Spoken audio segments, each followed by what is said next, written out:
What it is, you guys, it is yo girl Cadillac. I am Cadillac Dixon, the draw my life prison wife. I am the legally blind artist that is rapping and painting for justice, hoping to see justice before it all fades to black. Yeah, it's your girl Cadillac. Hold on, guys.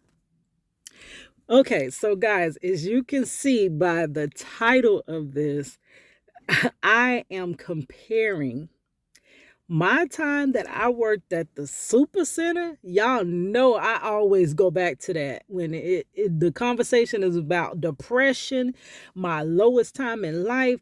Baby, most time is wrapped up in when I was working for that super center.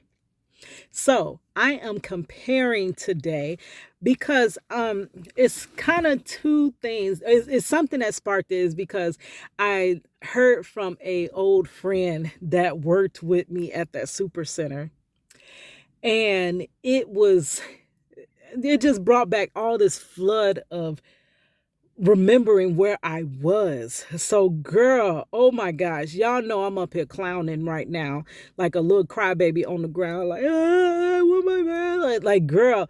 But do you know? And I want my job, and oh, I want my YouTube to take off, and clowning like a little girl, like a little baby. But when I thought about where I came from, that job, like, oh my gosh, like it truly made me put things in perspective. And that's my seat. Yeah. I'm not up here tooting, but it really made me realize that, hey Kitty, you have grown. Though I feel like, why my seat keep doing this? Though it feels like I haven't prospered the way I wanted to, when I actually look back and put in perspective of where I was, that dark area, um, I have come up. Your girl has come up, like for real. So in this video, let me read y'all the title. 10 similarities between being in prison and working at, woo girl, that super center. Y'all seen the name that's on that little thumbnail. Girl, my time working there, working for them, oh my gosh. And the thing was, it was almost like me and Marcello went to prison at the same time, because he went to prison in 2002, and that's officially when I started working at that super center in 2002. And the reason I went to the super center is because Marcello was the breadwinner. He was helping take care of the kid, and myself. Like, he was basically the sole, like, breadwinner, and I just added on to what he was bringing home, but I didn't make as much, nowhere near as much as he did. And when he left, it left a hole in our family. It left our family stranded. It left our family like tight, like kind of like, what the heck am I really gonna do? Because he's gone, and he is, the support system. So the first thing I had to do was I needed a overnight job. Like, I did try to work a regular job, but my mother and father, they worked. There was nobody to watch our daughter. I did have a family member of one of ours watch our daughter, but they were not doing the job that I would have wanted, weren't really taking care of my child the way I wanted my child to be taken care of, and not the way that I would have taken care of her. So because of that, I was like, I have got to get a overnight job. But that kind of was in the plans anyway. When me and Marcello ended up, I was pregnant. We're two young kids. He's 18, I'm 19. By the time I had our daughter, I was 20, he was 19. And we had in our minds, at that age, girl, no matter what you throw at me, we gonna figure this out. We gonna make it. We can overcome this. That's how every young person thinks, which is good. That's the best mentality to have. Over time, we lose that mentality and we get conditioned into life and that things just can't work. Girl, if I was back with my 19-year-old mindset that I could do anything, like, girl, do you know where I would be right now? So Marcella was gonna work overnight. I was gonna work during the day. I keep the our daughter in the evening. He is with her in the daytime. Then she goes to school. Big happy family. We fine. Like, girl, we good. But when he was snatched from the family, it's like, now what do we do? So I left my job. I was working at KFC at the time, and I believe I still was working at Winn-Dixie, no, it wasn't a super center. I'm so sorry. A grocery store called Winn-Dixie. I don't know if they have them everywhere, but I know in the South they had them. So I was kind of doing two jobs. I didn't work at Winn-Dixie all the time. Like, it was on the weekends. And I was like, girl, let me work every single day in life. I don't need a day off. Like, this is that 20-year-old mind frame that I don't need a day off. We just need to get money. And like, girl, no, give me several days off. Like, I don't even just need the two. I need 2 extra days. Like, for real. But so I was doing that and I knew that was not going to work. So I was saying that I needed to find an overnight job. Okay, who was open overnight? The super center. Like, where else would you go get an overnight job? Like, maybe a warehouse or something like that, but that wasn't my cup of tea.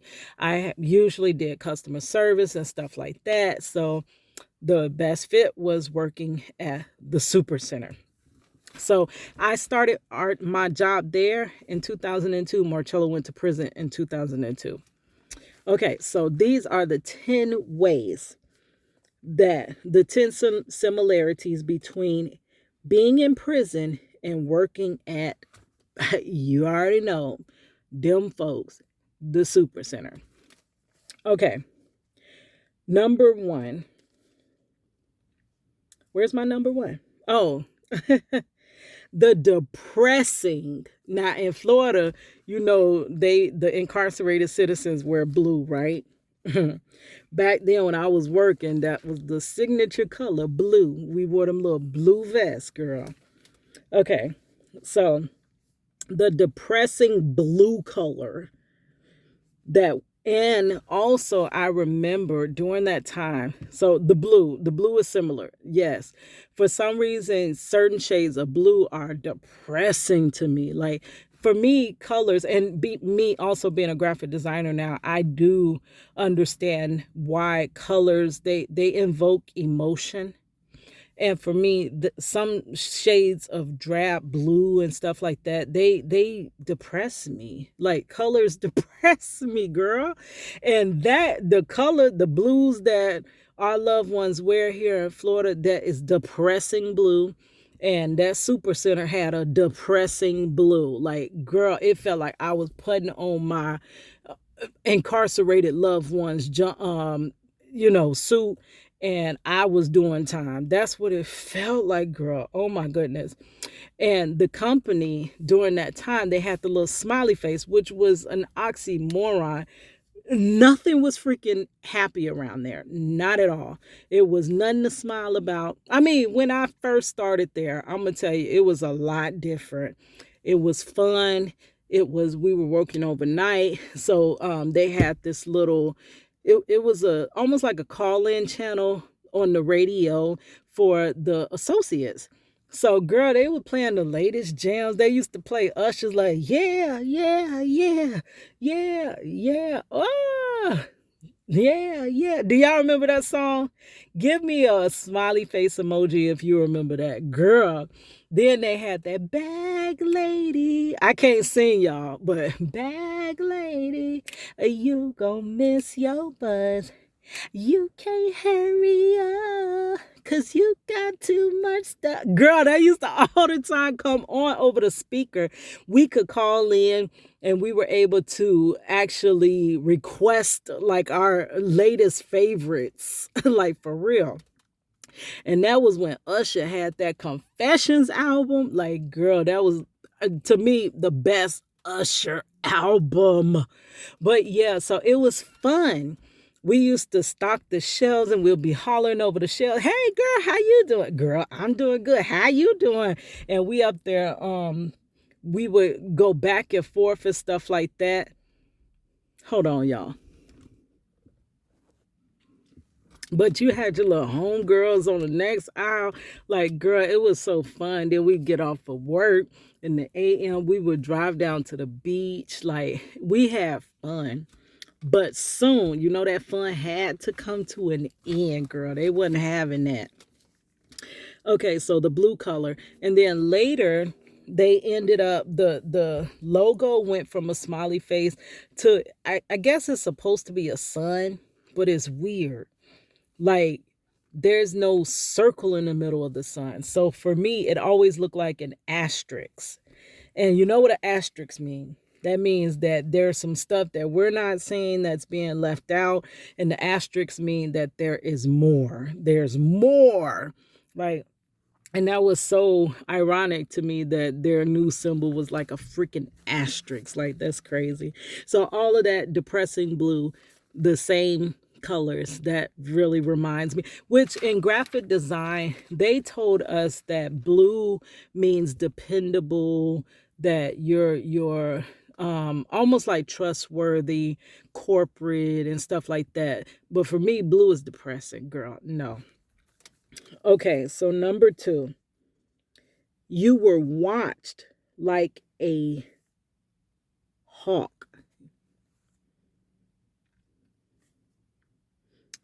And the way I liken that was like, girl, like you might as well give me a little ankle monitor.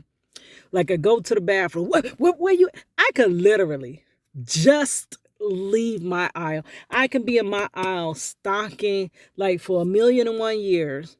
And as soon as I walk away, where's Kita? Oh my god, where's Kita? Where I'm like, what? I just freaking went to the restroom.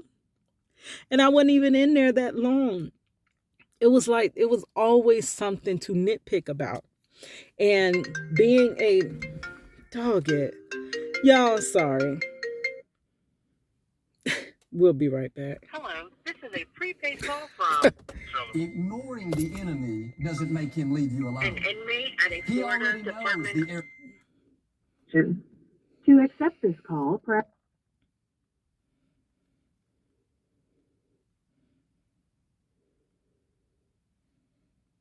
6 cents. This call is from a correction facility and is subject to monitoring and recording. Thank you for using Global Telling. Hello. Excuse me, y'all. Sorry, y'all. That was Marcello call. I had to dip out for a minute. But right back to the video. Okay, so you were watched like a hawk. And it was almost, it reminded me of when Marcello was on his ankle monitor. Like, your whereabouts are being, like, they want to know every time you, like, if you blow your nose, go to blow your nose, they need to know that you went to blow your nose or this and that. And they look, that's a very good comparison to, being in prison. Okay, so we're on number 3. Not able, now this one is good, to talk to fellow coworkers. Girl, so it went from where I was telling you we was having fun, yelling across the aisle, like we was working and stuff, and it wasn't like disruptive. Like everybody knew that we played. It was late at night. You barely have a customer in there. And it went to, you couldn't even say boo to your coworker. Like you couldn't, if someone say, hey girl, how you doing? And you get ready to say, hey, come, managers, and they got that little, that they never would tell you, hey y'all, stop talking.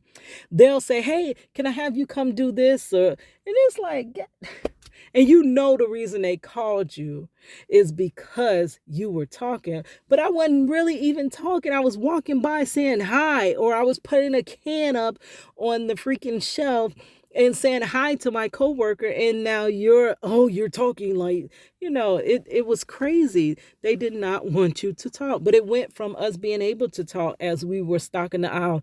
That makes it more comfortable working, like you're not dreading being there all freaking night. And also they do that a lot with our loved ones that are incarcerated. They don't want y'all talking back and forth. You can't really, it's certain times they could, but like certain times that they just don't want them talking, like, hey, come over here, you come over there. So that is very like similar to me. Okay, so we're on number 4. You were just a number. Yes, just another employee. Now, with prison, baby, your name is out the door. Like they don't even, once you get that time, your name is that number. Yes.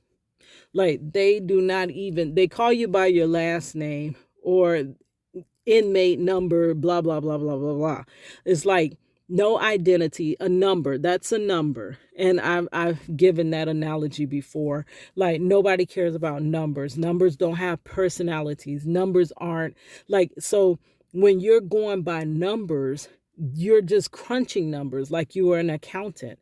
A lot of times when they're, we're going to deny this, that's because they're denying a number something. They're not denying a person with a name and with a personality and with they're denying that number. So who cares if the number 2 can't, do what they need to do, or if the number 3 lost this, they're not human, they're numbers. And very much working at that super center, they make you feel like just another number, employee number, blah, blah, blah, blah, blah. Like you don't even feel like you, I'm telling you, it's like, and they let you know, hey, girl, you are replaceable. Like, girl, no, I'm irreplaceable. Like, but they make you feel like, hey, I could replace her with her. Like you go on today, I can get somebody just like you tomorrow, which is not true. You can't just get somebody that is just like me. Like, and that's how I kind of liken those two. Like you're just another number, just another employee. That's how they make you feel. Okay, so we are on number 5. You could never do anything right. So being a prison wife for 20 years, I have so many times my husband has come to me and he's like, I'm trying to do the right thing. I'm trying to stay on the right path. And they just go to bothering with you. Like they won't let you just do the right thing. Like they nitpick about everything to the point where you're just trying to maintain, when they first get to prison, like some of them be wilding out because most of them are young. Like when you wild out the most when you're the youngest.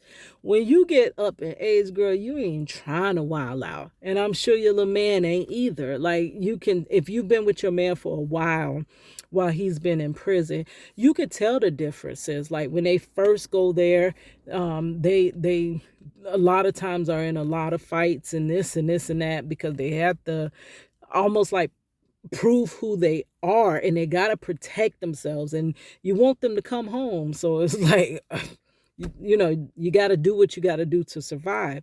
But a lot of times as they get older, they grow out of that. They grow out of that fighting and this and that. So it's like they try to do, they try to stay on the straight and narrow. And I know for Marcello, when he got closer to home, like visiting all the time, he was like, I'm not jeopardizing what I have for anything that's going on in there. So they're trying to do the right thing. And a lot of times those were the ones that they would mess with the most or get into trouble. It's like Marcello is in his 40s now.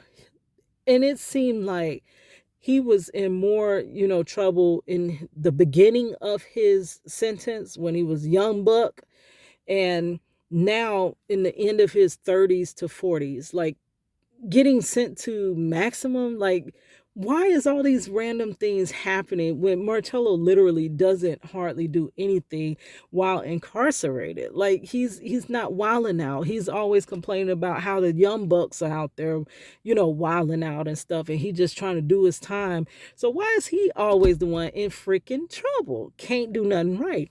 Now, when I worked at the super center, it was the same thing. No matter how you went above and beyond, you tried to do the right thing. It didn't matter what you tried to do. If anything happened, it was always, come on in the office, we writing you up. And I'm like, hold on now. You got me, the only one on the register. I'm trying to do the register. I'm trying to do this. I'm trying to do that. You're leaving me like lacking. I don't have all the tools I need. But yet you're going to blame me for this? Like, I'm getting in trouble when what the heck did I do? Like, I'm trying to survive off of the tools you're giving me. So I kind of compare those two together. Okay, number 6. DRs in prison and write-ups for everything. Girl, they will write you up for all types of stuff. They started this little manager thing, that kind of computerized thing that you scan in and it tell you, oh, you girl, you got this much time to do that. And it was unrealistic time to begin with. We used to tell them, look, how can you do all that in that amount of time?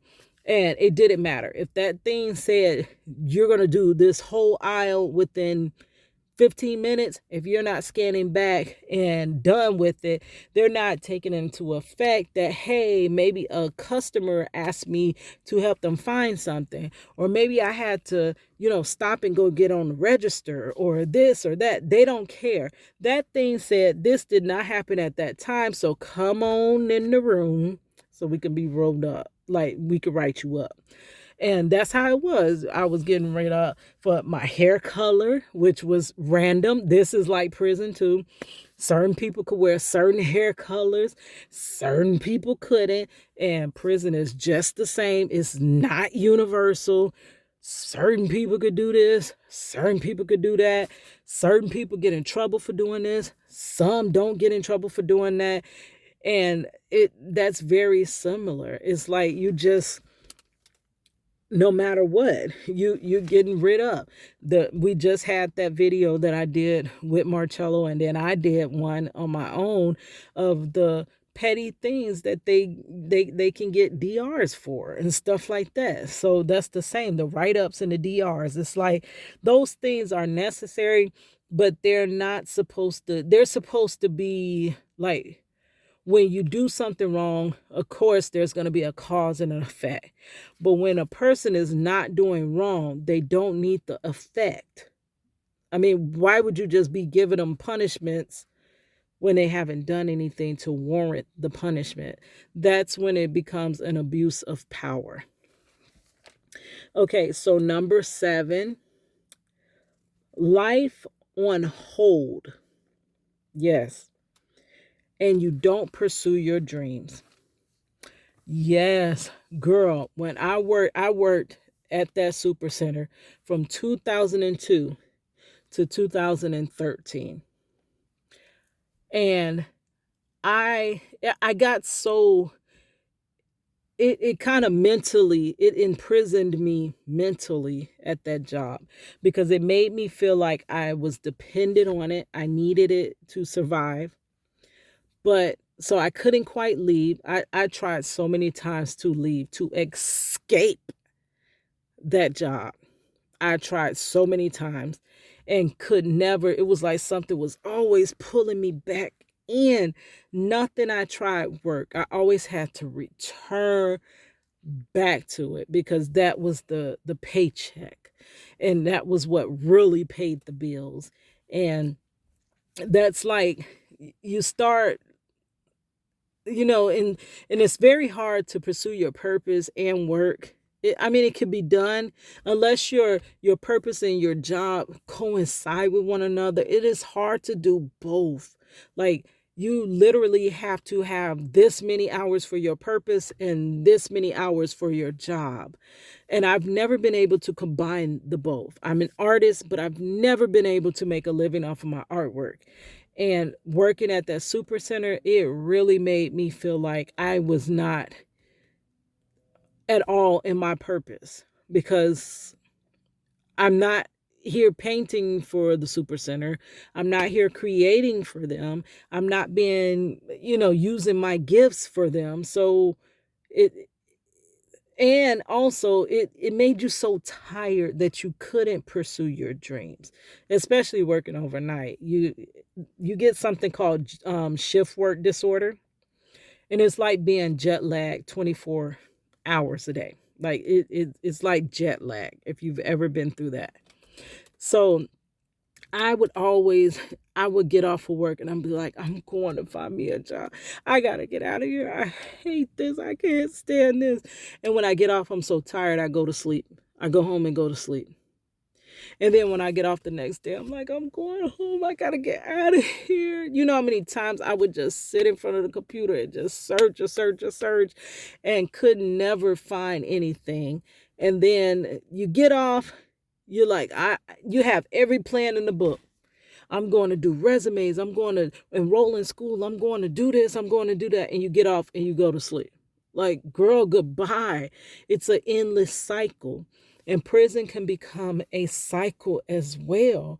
You forget your purpose because you're just in prison, and in prison has not is not really rehabilitating anybody. It's just kind of shelving you, putting you on a shelf, and it makes you feel like you're just a bed filler. Like you're not serving your purpose in life because you're just here. And that's how I felt at that super center. Like I was just freaking here. I had all these talents, I had all these gifts, but they're not being utilized. Do you know how many talents and gifts our loved ones have?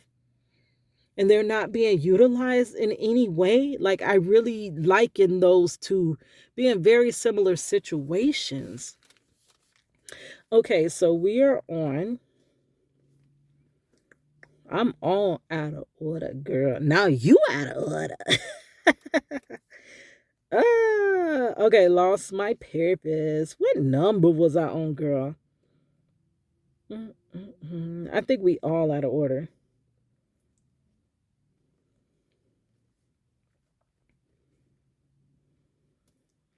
Okay, life, and yes, and don't pursue your dreams. I remember too, this was just a side note, that we also, you know how I fight, against injustice. I go to peaceful protests. I do all types of things and stuff like that, campaigns online and stuff, and trying to get the word out about the injustice that's happening here. I also used to fight with a group that kind of protested the super center. Like they wanted them to treat the employees much better than they were, to make the employees feel, you know, like they're human, like for real. So I used to protest there as well. And a lot of the people that would be in these groups, like you wouldn't believe how many people that feel the same way that worked at that same place. Like so much depression. Many of the associates are freaking darn depressed. I was at my lowest depression, and which made it no better because I was a prison wife and I was in a prison in my job. So I was depressed all around the board. Like maybe if your family life not going good, but your career going good, you might be able to balance it. But when you got your career, which is becoming most of your life, and then you're a prison wife and you're adding all that depression plus depression equals depression. And like, girl. So it oof. We used to call it the blue hole. Instead of the black hole, the blue hole. Okay, so we are on number 8. I lost my sense of purpose. I think I actually just said that. Yeah, Number 9. So we're almost done. Feeling like you were worthless or nothing, not living up to your potential. That's kind of the same thing. Um, a lot of the prisoners, they have a lot of regrets. They when they reflect, like Marcello tells me this all the time, like anytime we get into an argument and it's kind of hurtful, he's like, well, just, maybe you need to just leave me. Like he feels like all my problems in my life are because of him, and that is not true. I had problems before him. I had certain issues before him. I was depressed before him.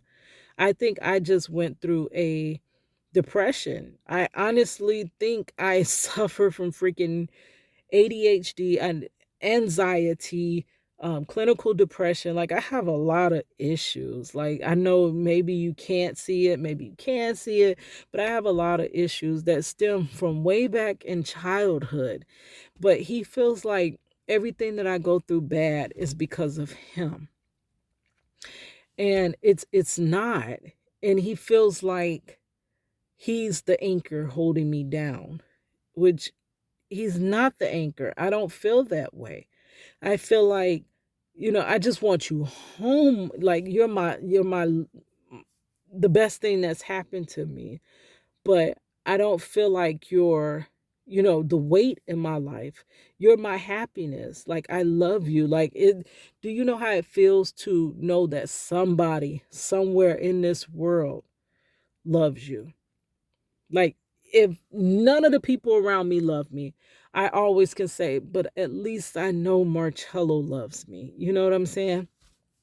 So for him to say things like that, it's like, baby, do you know who you are? Like you're this amazing man. Like you're smart.